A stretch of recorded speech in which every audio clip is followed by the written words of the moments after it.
વ્યક્તિગત ધોરણે આપણે કોઈ પણ હિંસક માણસને પ્યાર આપી કરીને સમજાવીએ તો હજી એનો કંઈક રિઝલ્ટ આવે, બાકી ઉશ્કેરણવાળા ભાષા એનાથી આપણે સુધારો કરવા માંગતા હોઈએ, સુધારો ક્યારે ના થાય.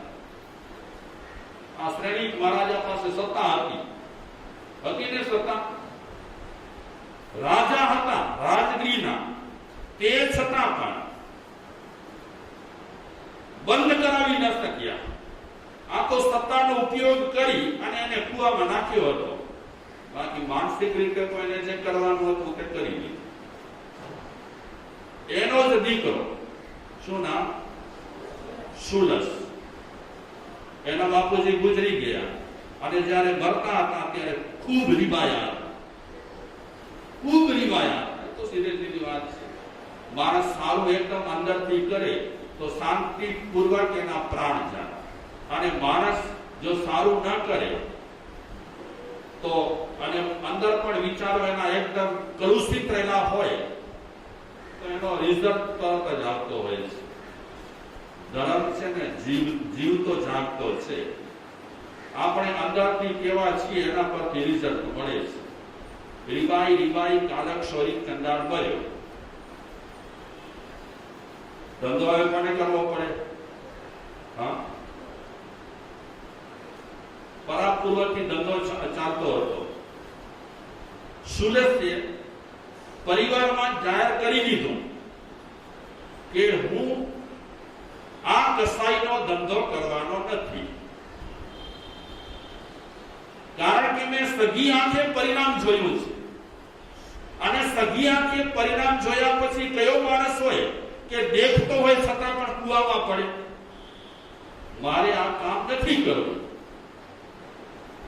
તો એના સગાવાના સમજાવે છે કે બાપ દાદાનો આ ધંધો છે, બાપ દાદાનો ધંધો છોડાય ને કરવો જ પડે. સુલસ કહે છે બિલકુલ નહીં. બાપા મારા કુવામાં પડતા હોય તો દીકરાને શું કુવામાં પડવાનું? બિલકુલ નહીં. વડીલ જો સારું કરતા હોય તો એ વડીલના પગલે ચાલવું જોઈએ, પણ વડીલ જો ખરાબ કરતા હોય તો એમને પગલે ચાલવાની કોઈ જરૂર નથી. હું નહીં કરું, આ કસાઈનો બિઝનેસ જરાય નહીં કરું. તો બધા સગાવાલા શું કહે છે? શેના માટે? શેના માટે? સીધી વાત છે.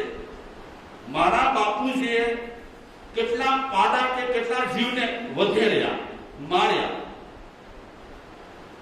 કેટલાની કતલેઆમ કરી, અને જ્યારે મારા પિતાજીના પ્રાણ છૂટતા હતા ત્યારે મેં સગી આંખે જોયું છે. શું તલ પાપડ થયા, કેવા મૂંઝાયા, કેવી પરેશાની થઈ. અને આ જોયા પછી, સગી આંખે જોયા પછી હું પણ આંખો બંધ કરી અને મારા બાપુજીનું કામ લઈ લો? મારે બિલકુલ નથી લેવું. એને પાપનો શું લાગ્યો? ભય લાગ્યો. ભય લાગ્યા પછી એના સગાવાલા કહે છે કે ચલો, તને એમ લાગે છે ને કે આ ધંધો પાપનો છે? કે બિલકુલ પાપનો છે, સારો ધંધો નથી. તો તમે જે પાપ કરશો એમાં અમે થોડો થોડો ભાગ લઈશું. પતિઓ, તમે જે પાપ કરશો આધા તેરા આધા મેરા 50-50 કરીને પતાવી લઈશું. આ પાડી હશે સુરસે કીધું પડે હમણાં આવું, 2 મિનિટમાં આવું. ગયો ઘરની અંદર, લીધો ભાલો લઈ અને સીધો પગ પર નાખ્યો. ભાલો પગ પર નાખ્યો, પગમાંથી લોહી નીકળવા લાગી, પીડા થવા લાગી, અને સુલસ પોતાના કુટુંબ પાસે આવી કરી, પરિવાર પાસે આવી કરી અને કહે છે મને પીડા બહુ થાય છે, એમાંથી તમે થોડી થોડી લઈ લો. કહેતા હતા ને 50-50 અમે લઈશું, લઈ લો થોડી થોડી પીડા. તો બધા સગાવાલા કહે છે તમારી પીડા અમે કેમ લઈ શકીએ? તમારી પીડા તમને સહન કરવાની છે. સુરસ કહે થોડી વાર પહેલા તમે શું કહેતા હતા કે હું જે પાપ કરું એમાંથી તમે બધું થોડું થોડું લઈ લો, અને હવે તમે કહો છો કે તમારી પીડા તમારે જ ભોગવવાની છે. તો સુરસ કહે છે મારી પીડા મને ભોગવવાની છે હું જાણું છું. જાણું છું એટલા માટે મારા બાપ દાદાનો આ કસાઈનો ધંધો મારે નથી કરવો. હું જો જીવ બચાવી ન શકતો હોઉં તો જીવોને મારવાનો અધિકાર, જીવોને જીવથી મારવાનો અધિકાર મારો નથી. અને એ સુરસે પાપના ભયને કારણે બાપ દાદાનો ધંધો શું કર્યો? બંધ કર્યો. આપણે જે કામ કરીએ છીએ તે આપણા પર કેમેરા મંડાયેલા પડ્યા છે. આપણા બધા પર કેમેરા મંડાયેલા પડ્યા છે. આપણે એમ કહીશું કે મને કોઈ જોતું નથી. અરે આ વિડિયા કરતા પણ જોરદારમાં જોરદાર એક વિડિયો લાગેલો પડ્યો છે.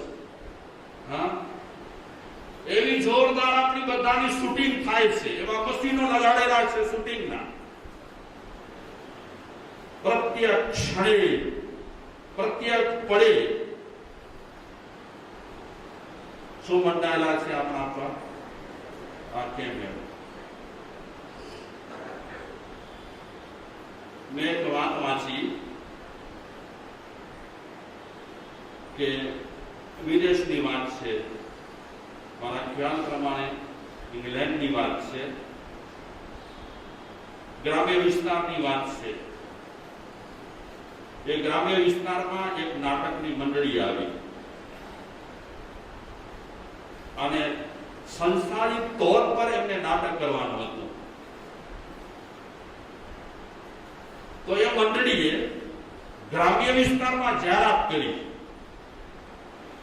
નાટકનો વિષય બતાવ્યો, નાટક વિશે થોડી છણાવટ કરી. એ ગામના એક પાદરી હતા ચર્ચમાં.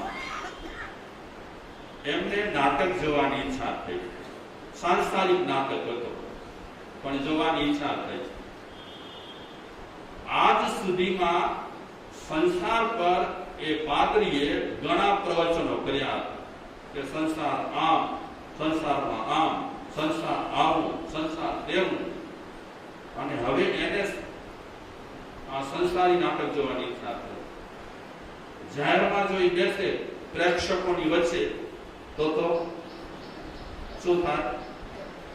બદનામ થઈ જાય. કારણ કે ગ્રામ્ય વિસ્તાર છે, જે ચર્ચમાં જતા હોય પ્રવચન સાંભળવા માટે, ઘણા એ જ લોકો નાટક જોવા માટે આવ્યા હોય. પાદરી વિચારે છે મને જોશે તો કેવું લાગશે. બધા લોકો ચર્ચા કરશે કે અત્યાર સુધી સંસારની રામાયણ માંડી હતી પ્રવચનોમાં. સંસારમાં આમ ને સંસારમાં તેમ, સંસાર આ ને સંસાર તે. જાહેરમાં તો મારાથી એ નાટક જોવાય નહીં, પણ મારે નાટક જોવું છે. મેનેજરનો સંપર્ક સાધ્યો એ પાદરીએ.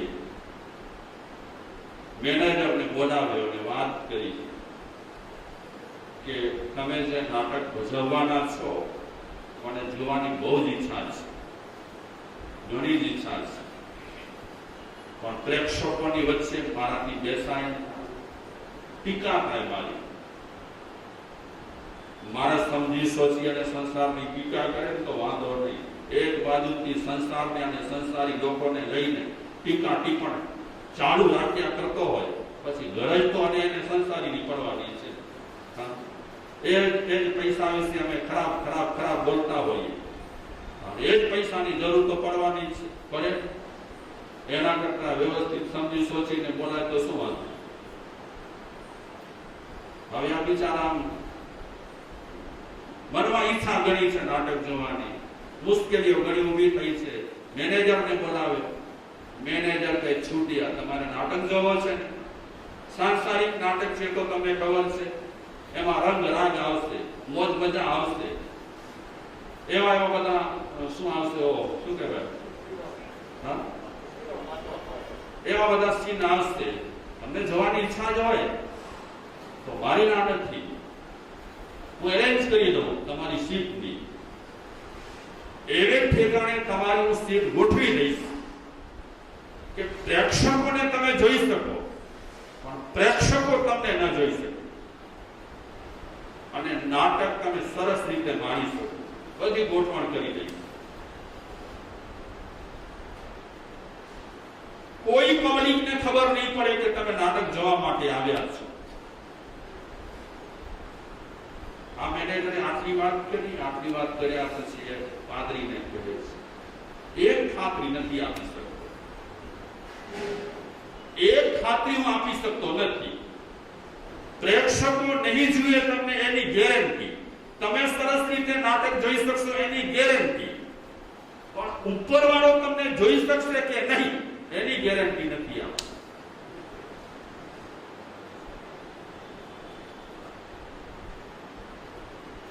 ઉપરવાળો તો બહુ ઉસ્તાદ છે. આ વાત છે તો નાનકડી પણ બહુ જ હૃદયવેદક ચોકદાર છે કે ગમે તેટલું આપણે છુપાવીશું, ગમે તેટલા આપણે ઢાંક પીછોડા કરીશું, પણ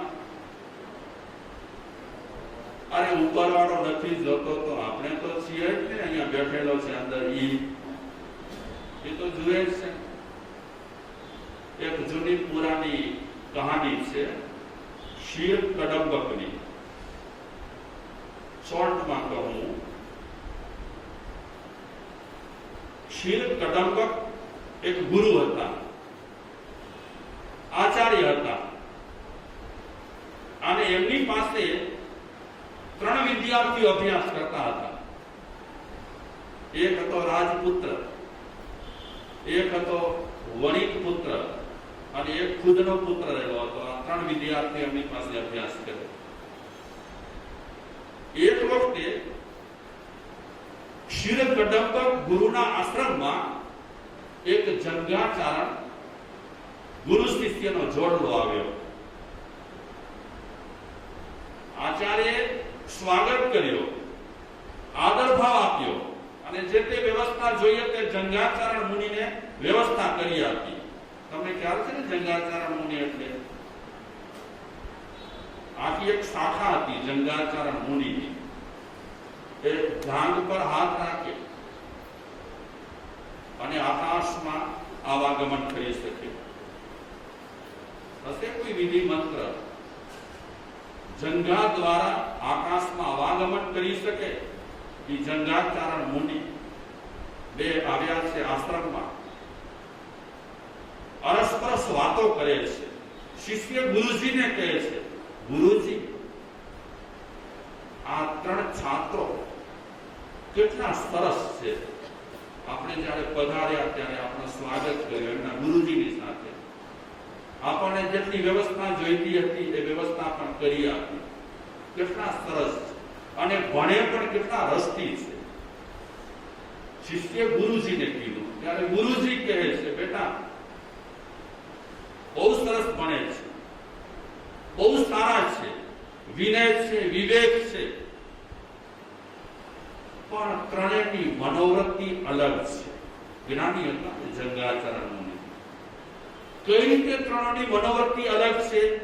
એક ભવ્ય છે, એક દુર્ભવ્ય છે અને એક અભવ્ય છે. કિશોરભાઈ આવે બીજો શબ્દ આવ્યો જાતિ. ભવ્ય ને અભવ્ય ને જાતિ ભવ્ય, આમાં વાળી દુર્ભવ્ય કહે છે. આ જ્યારે ચર્ચા ચાલતી હતી ગુરુ શિષ્યની વાતચીત, એ ક્ષીર કદંબક આચાર્ય સાંભળી. એ જંગાચારણ મુનિ તો ત્યાંથી વિહાર કરી ગયા, નીકળી ગયા. આચાર્ય વિચારે છે કે મારા આ 3 શિષ્ય, 3 છાત્ર, એક ભવ્ય છે, એક દુર્ભવ્ય છે, એક અભવ્ય છે, એની ખાતરી મારે કેવી રીતે કરવી? એ આચાર્ય કઈ ચિંતન મનન કરી અને ગોઠવણ કર્યું.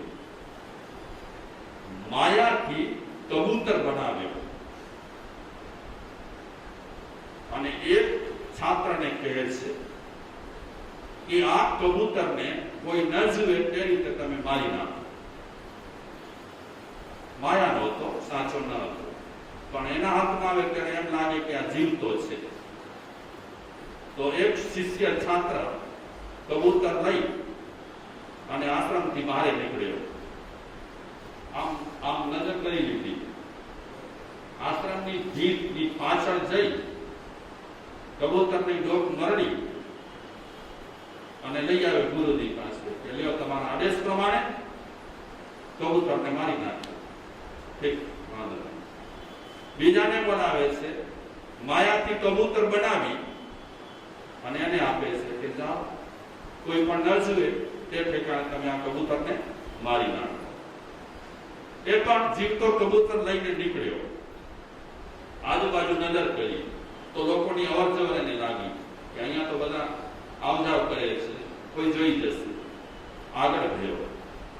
એ પણ કબૂતરને મારી કરી મરેલા કબૂતરને લઈ અને ગુરુજી પાસે આવ્યો અને ગુરુજીને કીધું કે તમારો આદેશ પૂરો કર્યો. ત્રીજા છાત્રને ગુરુજીએ આ જ કામ સોંપ્યું. માયાથી જીવતો કબૂતર છે, જીવવાળો કબૂતર છે, એવી રીતે ત્રીજા શિષ્યને આપ્યો.